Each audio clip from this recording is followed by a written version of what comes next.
Hi, my name is Celyn and welcome back to my channel.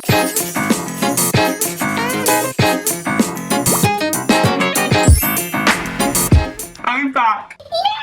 Sorry I wasn't here last week. If you follow me over on Instagram, I explained the whole scenario. Long story short, our fish tank cracked and I had to deal with that and I didn't get a chance to finish editing the video. So here I am this week, yay! So if you can tell from the title of the video, I'm actually going to be unboxing this Scrawler monthly subscription box. I've always wanted one of these, but I've never actually bought one. So I bought a one-time one, if that makes sense. And I thought we could open it together. This is actually the box from March.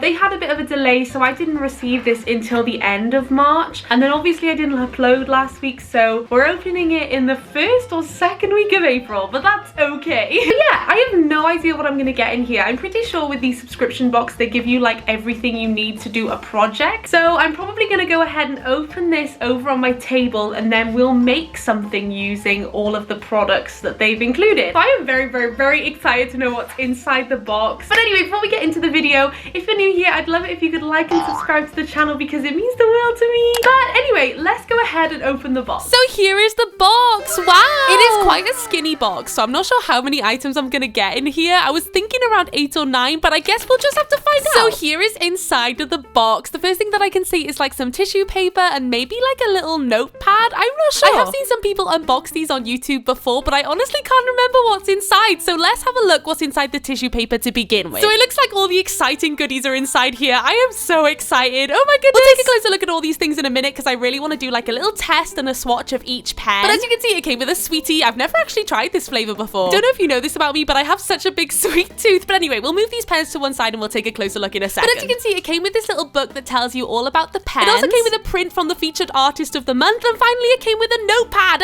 I'm so excited. But here's a close-up of everything that I got. So here's the notepad. It's just plain paper, but I'm excited to test all my pens on it. It also came with some extras like a sticker, and here are all the pens we got. So the first pens are the Pitt Artist pen brushes by Pebbles By Celyn. Here are two different kinds of the Unipin fine line pens. There's a grey one and a black one. I also got this Uniball gel stick pen. I don't know how to pronounce all these names, but finally the Derwent graphic pencil. So next up, I'm actually going to test out all of the pens. I did some research on how to use these pens beforehand, and I read the book that they included about them. But I went ahead and grabbed my notepad, and I grabbed my pens, and it was time to start testing. I started by testing the pencil. I haven't bought myself a nice pencil in so long, so this felt so luxurious. Next up, I tested the Uniball gel stick pen. These are my favorite pens. I'm not a big fan of gel pens in general, but actually it was really nice to work with in my final piece, which you'll see a little bit later. Next up, I tried the Unipin black fine liner. Fine liner. Okay, this pen is amazing. I think this is like the nicest fine liner I've ever owned, and I'm gonna use it on everything. Next up is the grey fine line brush pen. I did not expect this to be grey. I don't know why. I think it's just because the back end of it is black. This was super nice to use. I've never owned a pen like this, so it's all very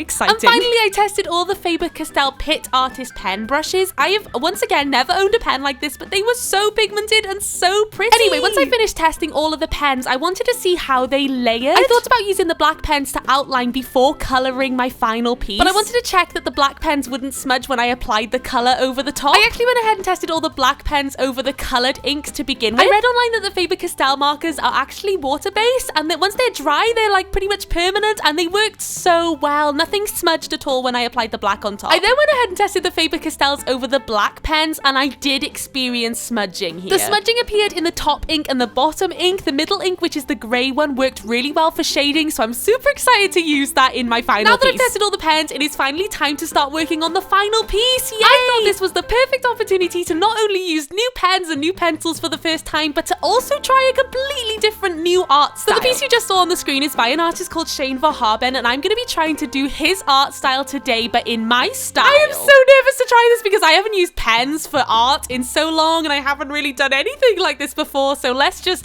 give it a go. So I started by sketching my design. I decided that I wanted a large feature piece in the middle, and I decided to do my blueberry snail from my sticker collection. I then was inspired by Shane's work to do all the other little bits surrounding the snail. It is about time to start drawing and colouring, yay! But I went ahead and rubbed out that sketch a little bit just so that I had fine lines left behind. I then went ahead and grabbed my Faber-Castell pens and I started colouring, but this was a bit of a disaster. As I mentioned, I have not had much experience with water-based markers, and these were just not layering very well. I'm told there's a really good technique for doing this, but I don't know what it is. So I decided to quit while I was ahead, and I re-sketched my sketch, and I started again. During my research, I found out that you can use these Faber-Castell markers as like watercolors. So as an experiment, I went ahead and added a bit of the ink to an acrylic sheet, and I added some water, and I was able to use it as paint. This was revolutionary. The only problem at this point is that I'm terrible at watercolor. But I pursued, and I decided to just give it a go and see how it went. So I started by using the blue Faber-Castell pen to color in the blueberry snail. With a little bit of practice, I started to get the hang of it, which was super exciting, and now I really want to try watercolors again. But I went ahead and basically just repeated the same steps for the whole painting using different colors, and I mixed some of the colors too. So I'm just gonna time-lapse that footage for you guys here, and I hope you enjoy.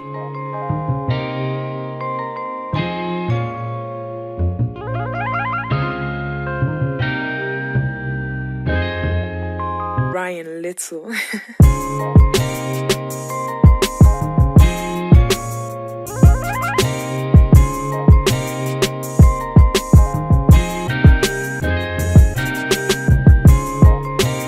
Once I was happy with all the colors, I grabbed my Unipin fine line marker and I started lining around all of the designs. I love lining my designs. I feel like it just brings a piece together. As I was painting this, I thought, oh my goodness, I'm gonna have to give up. It's looking rubbish, but the liner just brought it all together.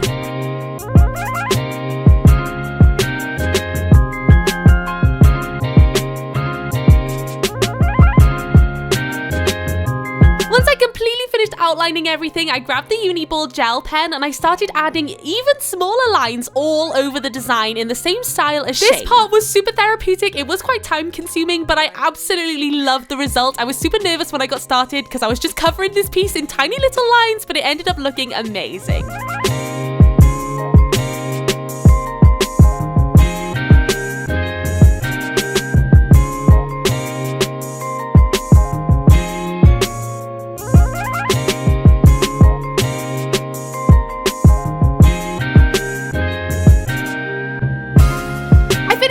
With a few little lines, and here is the completed design. Oh my goodness, I can't believe this is my work. I love it so much. I'm so happy with the result. I just can't believe it's mine. But here's mine next to Shane's. As you can see, Shane's work is a lot more pigmented than mine, but I think that's probably because he uses the pen directly onto the paper, whereas I used mine as like watercolor. But overall, I'm so happy with it. I'm super tempted to make it into a print and sell it on my Etsy shop because I'm so happy with it, and I think it's a really cool piece to put up on a wall. When I started this piece, I thought I'm probably never gonna do this again, but actually I had so much fun doing it. Well, that was super fun. It took me a lot of trial and errors to get the final product, especially using completely new tools. I've never used these pens before, as I probably mentioned in my voiceover. It's just really fun experimenting with new things. The colored pens weren't really my style, but with a lot of trial and error and stuff, I started to get the hang of them, and the final product, ta-da, I'm so happy with. I can't believe I did that. I can't believe you've done this. But everything I got in the box came to a total of £15, so I paid £15 for all of these things.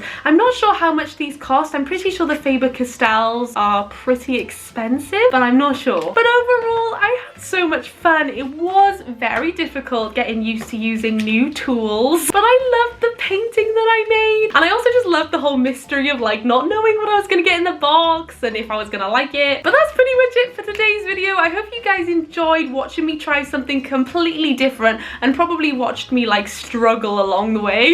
But if you guys are new here, make sure to like and subscribe if you haven't already, because it really helps me out and I'd love to see you again in the future. If you haven't already, you can check out all my other social media channels down below too. You can check out my Snapchat, my Instagram, my Twitter, my Twitch, my TikTok. But anyway, thank you so much for watching, and I'll see you all in next week's video. Bye!